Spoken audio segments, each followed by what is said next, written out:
My name is Dr. Nellie ZEMBE, and I'm the head of the Monitoring, Evaluation, Research and Learning Division, MERL for short. I've been in this job now for about 5 years with Afrika Tikkun.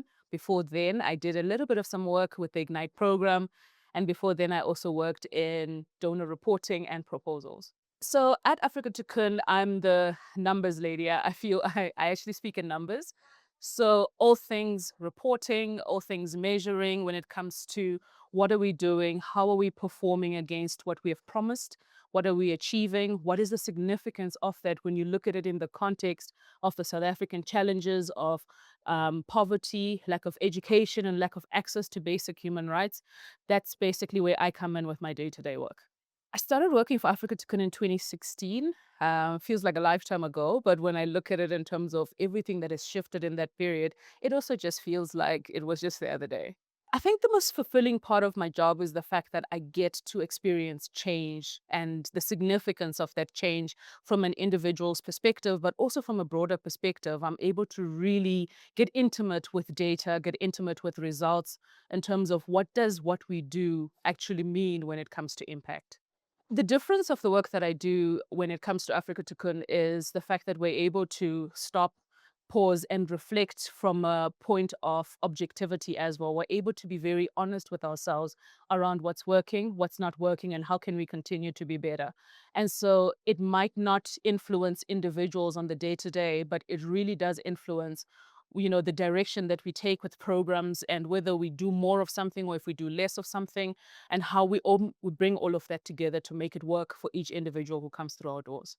The significance of the partnership with Belron has been tremendous.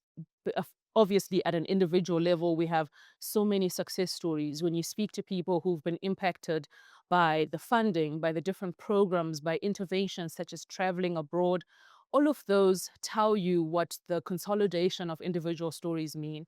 But for an organization, I've been able to see the significance of what the Belron funding has done for us to be able to set roots, to be able to build infrastructures and processes that are going to last for years to come and benefit thousands of young people year on year.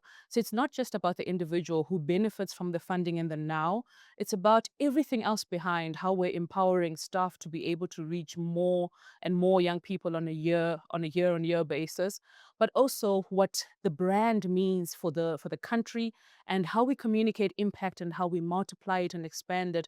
All of that has been powered by the Belron funding. My message to the entire family of Belron is to understand that each person who participates is directly connected to a changed life. Each person who participates and who gives to this challenge is almost powering the hope that young people need to be able to believe in themselves and to be able to propel themselves into the future and access an economy that is relatively difficult to access without your help. If I was to describe SOBC in 3 words, it would be opportunities, hope, and impact. My message to the community of Belron is a heartfelt, very big thank you from me and the family of Afrika Tikkun. We appreciate everything that we have received and everything we've been able to do and the impact that we've been able to realize because of the work that you do with us.